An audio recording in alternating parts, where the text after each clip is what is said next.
이라는 것이 필수가 아닌 어떤 선택으로 두고 있으며 혼전 동거라는 것을 문제로 바라보지 않는 시대가 되어버렸습니다. 그렇기 때문에 성경이 말하는 남녀 간의 관계는 어떻게 이루어져야 하는지, 하나님의 자녀로서 우리가 해야 할 의무는 무엇인지 오늘 말씀을 통해서 함께 조금이나마 살펴보려고 합니다. 먼저 18절의 말씀을 보시면 여호와 하나님이 이르시되 사람이 혼자 사는 것이 좋지 아니하니 내가 그를 위하여 돕는 배필을 지으신다라고 말씀하고 있습니다. 여기서 사람이라는 단어가 나오는데 히브리어 성경에서는 아담이라고 되어 있습니다. 우리가 흔히 아담을 첫 번째 남성의 이름으로만 이해하고 있지만 원래 이 단어는 단순히 남자를 뜻하는 것이 아니라 인간 또는 사람이라는 어떤 보편적인 의미를 가지고 있습니다. 즉 여자가 창조되기 전에 이 아담은 남자와 여자로 구분되지 않는 인간 자체를 가리키는 표현이었다는 것입니다. 한마디로 아담은 남자도 여자도 아닌 사람 그 자체였다는 것이죠. 그런데 하나님께서는 그 아담을 지으시고 나서 사람이 혼자 사는 것이 좋지 않다라고 말씀하십니다. 이는 곧 인간이라는 존재가 본질적으로 관계를 맺는 존재라는 것을 말씀하고 있는 것입니다. 하나님께서 처음부터 인간을 홀로 자족하며 살아가도록 설계하지 않으셨다는 것이죠. 그래서 하나님은 아담을 위해서 돕는 배필을 지으시겠다라고 말씀하고 계십니다. 여기서 돕는 배필이라는 말은 두 단어가 합쳐진 개념입니다. 돕는 자와 상대자라는 그 단어가 결합된 표현입니다. 단순히 아담의 부족함을 보충하는 하위 개념의 어떤 도움을 주는 이가 아니라 아담과 마주 서서 함께 할 수 있는 상대자, 동반자의 그 뜻을 의미하는 것입니다. 즉 아담이라는 인간이 온전히 하나님의 뜻을 따라 세상을 다스리며 살아가기 위해서는 반드시 돕는 상대자, 돕는 동반자가 필요하다는 뜻입니다. 19절에 보시면 하나님께서 흙으로 모든 들짐승과 공중의 새를 지으시고 아담에게로 데리고 오셨습니다. 아담은 그들의 이름을 짓습니다. 이름을 짓는다는 것은 단순히 호칭을 붙이는 행위가 아니라 피조 세계에 대한 권위를 부여받았음을 의미합니다. 아담은 하나님의 형상으로서 피조 세계를 다스릴 수 있는 권세를 위임받았다는 것입니다. 그러나 그 수많은 짐승과 새들 가운데에서 아담의 진정한 동반자, 즉 돕는 상대가 될 존재는 없었다는 것입니다. 동물들은 아담과 함께 거할 수는 있었지만 아담의 존재적 고독을 메울 수 없었다는 것이죠.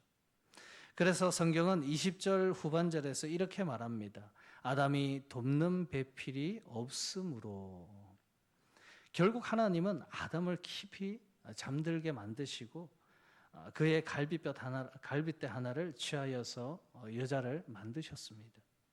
그리고 그 여자를 아담에게로 이끌어 오셨습니다. 이때 아담은 여자를 보고 이렇게 고백합니다.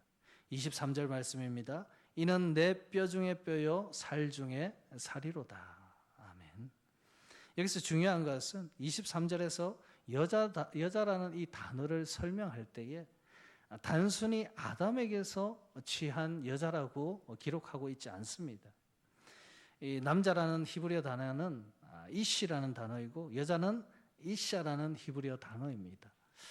여기서 보면 남자에게서 취한 여자라고 명확하게 밝히고 표현하고 있다는 점입니다.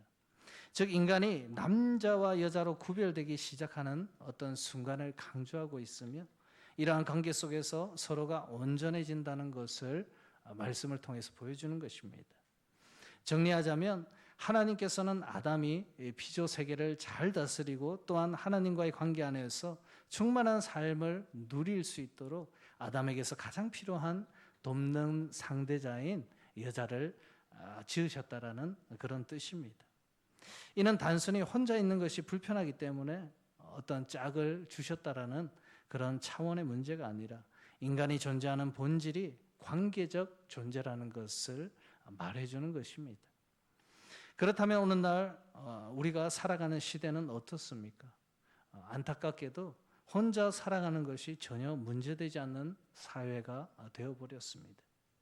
오히려 독신으로 사는 삶이 당당하게 존중받기도 하고 결혼이나 가정을 꾸리는 것을 선택사항으로 여기게 되었습니다.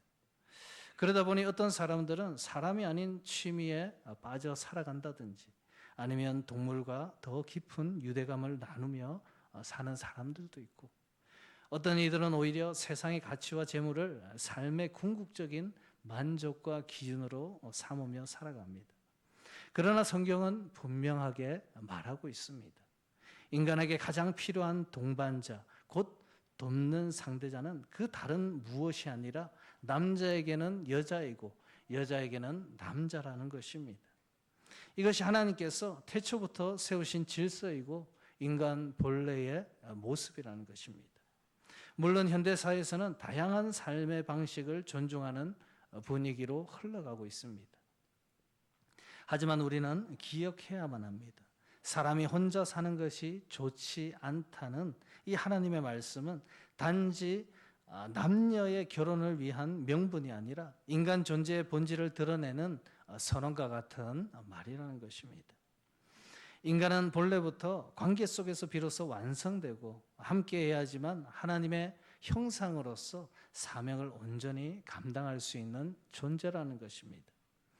지금은 가까운 우리가 시내나 여기 근처에만 나가보더라도 혼밥이니 혼자 보내는 문화는 더 이상 이상하게 여겨지지 않습니다. 더 나아가 요즘은 밀키트라든지 배달 문화는 우리 생활에 자연스럽게 익숙해졌습니다. 불과 20년 전까지만 해도 지금의 모습은 정말 상상도 못할 문화의 모습입니다.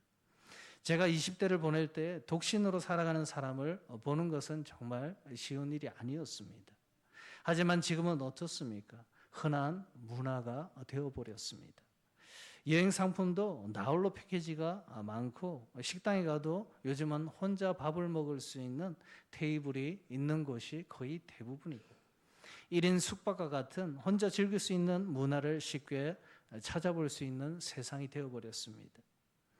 여러분 많이 들어보셨을 것입니다. 욜로라는 단어는 여러분들 이미 익히 들어보셨을 것입니다. 이 욜로라는 단어의 뜻은 현재 내 자신의 행복이 우선이다라는 의미입니다. 나를 위한 소비, 나를 위해서 삶의 질을 높여주기 위한 모든 것들을 말합니다. 이런 단어의 문구나 의미를 들었을 때는 아주 그럴듯하고 멋있습니다. 결코 구질구질하게 들리지가 않습니다. 뭔가 챙겨야 할 가족이 없고 걸리적거리는 대상이 옆에 없다는 것입니다. 사실 신경 써야 할 대상이 옆에 있다는 것이 우리도 귀찮을 때가 참 많지 않습니까? 결국 내가 가진 것으로 오직 나만을 위해서 최고와 최선의 삶을 살아가는 것이 행복이라는 것입니다. 굳이 2배의 가치를 지불하지 않아도 되고 혼자 밥을 즐기고 혼자 쇼핑을 하고 혼자 여행을 하고 그렇게 지낸다는 것이죠. 그런데 문제는 무엇입니까? 혼자 있다 보니 외로움이 찾아오는 것입니다. 그러다 보니 뭔가에 계속적으로 빠지게 되는 것이죠. 게임에 빠지게 되고 미친 듯이 옷을 사는 그런 쇼핑에 빠지게 되고 아니면 취미로 물건을 모으면서 만족감을 가지게 된다는 것입니다. 여러분 덕후라는 단어를 들어보셨을 것입니다. 일본 말인 오타쿠의 한국식 발음인 오덕후에서 오를 뺀 단어입니다. 오타쿠는 어떤 뜻이냐면 집에만 틀에박혀서 취미 생활을 하는 사회성이 떨어진 사람을 가리켜 오타쿠라고 합니다. 아무튼 사람이 아닌 무언가에 집중하면서 어느새 그 분야에서 깊이 빠지게 된 사람들을 덕후라고 부릅니다. 지금은 이것이 오히려 좋은 의미로 변화되고 있습니다. 정상적인 생각으로 자신의 일도 사람들에게도 집중하고 그리고 전문성을 가진다면 그건 인간으로서 최고의 모습이고 아무런 문제가 없는 모습일 것입니다. 하지만 여러분, 제가 지금까지 말한 것은 우리가 공감하고 살아가는 지금의 세상이라는 것입니다. 이런 세상을 하나님께서 바라보실 때 과연 기뻐하실까요? 나를 돕는 스마트폰, 나를 돕는 인터넷, 나를 돕는 각종 취미들, 나를 돕는 각종 생활과 여행들, 사람이 아닌 다른 것에 집중하고 만족하는 것을 하나님께서는 결코 원치 않으신다는 것입니다. 하나님 안에서 서로 돕는 창조하신 그 모습으로 회복되는 것을 하나님께서 가장 기뻐하신다는 것이죠. 사랑하는 여러분, 우리는 잘못된 것을 알면서도 이런 것들을 쉽게 문화로서 흡수하면서 살아갑니다. 그렇기 때문에 우리는 결코 다른 것으로 그 자리를 채워서는 안 된다는 것이죠. 그리스도의 자녀된 우리부터 인식을 바로 다시 세워 나가야 하는 것입니다. 오늘 본문을 통해서 우리가 마지막으로 확인해야 할 중요한 메시지가 있습니다. 그것은 바로 남자와 여자는 서로 동등한 존재로 창조되었다는 사실입니다. 예전에는 이런 말씀을 드리면 여성분들이 좋아하셨는데 요즘은 남성분들이 더 좋아하는 것 같습니다. 평등을 얘기하면.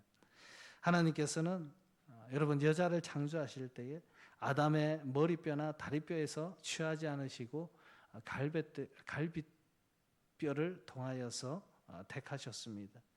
이것은 남자가 여자 위에 군림하거나 여자가 남자 아래에 종속되는 그런 존재가 아니라 바로 곁에서 함께 걸어가는 동역자로 세웠음을 의미하는 것이죠.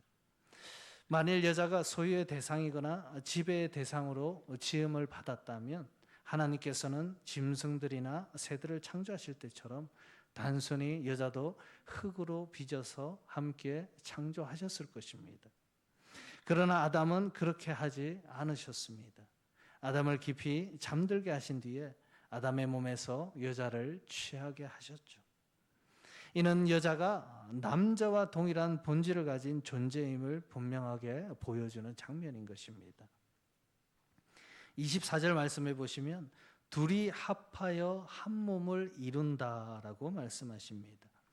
여기서 합하여라는 이 단어는 히브리어로 다바크라는 단어입니다. 착 달라붙다라는 의미입니다. 단순히 가까이 있는 것이 아니라 끊어낼 수 없을 정도로 밀착하여서 다시 하나의 몸이 되는 것을 말하는 것입니다. 원래 하나에서 나왔기 때문에 다시 하나로 회복되어야 하는 것이 본래의 모습이라는 것이죠. 여자가 흙에서가 아니라 사람으로부터 나왔다는 이 사실은 남자와 여자가 분리될 수 없는 어떤 운명적인 관계임을 증언하는 것입니다.